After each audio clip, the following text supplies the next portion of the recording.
परमाणु हथियारों पर नजर रखने वाली एक संस्था स्वीडन में है जिसका नाम है Stockholm International Peace Research Institute यानी सिप्री। पिछले साल उसकी रिपोर्ट में बताया गया था कि दुनिया भर में जितने परमाणु हथियार हैं उनसे धरती का 50 बार विनाश हो सकता है। तो क्या दुनिया का कोई देश, कोई इंसान नहीं बचेगा? ऐसा तो महाभारत में भी नहीं हुआ था। महाभारत में भी कौरवों के 3 और पांडवों के 15 यानी कुल 18 महारथी जिंदा बचे थे। पौराणिक मान्यता है कि महाभारत में वही योद्धा बचे जिन्हें कोई वरदान या कवच मिला था। क्या कुदरत का कोई वरदान दुनिया के कुछ हिस्सों को परमाणु विनाश से बचा सकता है? इसे समझने के लिए देखिए टेली सीरीज का यह एपिसोड कवच, द लास्ट सर्वाइवर्स।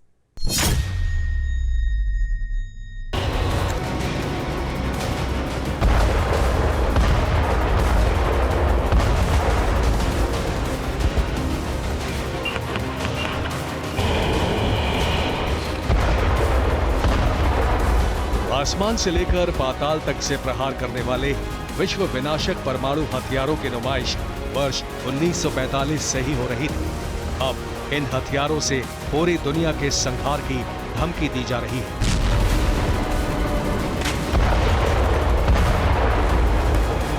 अगर परमाणु युद्ध हुआ तो उसका नतीजा क्या होगा?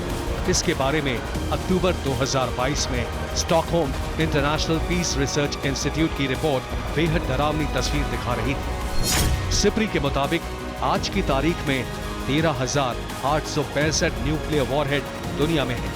परमाणु हथियारों की ये संख्या धरती को 50 बार बर्बाद कर सकती है।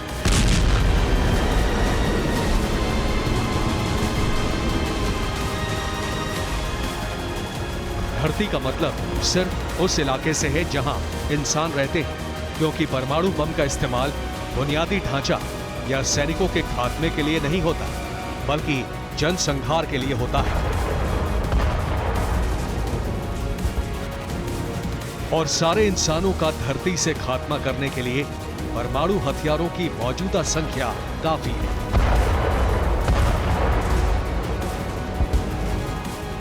यूक्रेन युद्ध के दौरान परमाणु हमले का खतरा बढ़ने पर अमेरिका की एक गैर सरकारी संस्था सोसाइटी फॉर रिस्क एनालिसिस ने उन देशों की लिस्ट तैयार की जिन्हें परमाणु हमले से बचाने के लिए कुदरत ही कवच का काम करेगी। रिस्क एनालिसिस नाम की शोध पत्रिका में छपी रिपोर्ट के मुताबिक 3 लाख की आबादी वाले आइसलैंड को परमाणु युद्ध में सबसे कम खतरा होगा। कोई परमाणु मिसाइल अगर आइसलैंड तक पहुंच भी गई तो आइसलैंड में कम लोग मरेंगे, क्योंकि वहां आबादी बहुत घनी नहीं है। परमाणु हमले से सुरक्षित देशों में कनाडा भी है। कनाडा की आबादी भी क्षेत्रफल के हिसाब से काफी कम है, इसलिए वहां परमाणु हमला दुनिया के बाकी देशों के मुकाबले कम घातक होगा। परमाणु हमले से ऑस्ट्रेलिया को भी सबसे कम खतरा होगा, क्योंकि वहां भी आबादी का घनत्व कम है। शांति प्रिय देशों में शुमार न्यूजीलैंड को भी परमाणु हमले से काफी सुरक्षित देश आंका गया है। वजह ये कि न्यूजीलैंड में भी आबादी बहुत घनी नहीं है। न्यूजीलैंड में ऐसा कोई सैन्य अड्डा भी नहीं है जिसे खतरा मानकर कोई देश उस पर परमाणु हमला करे।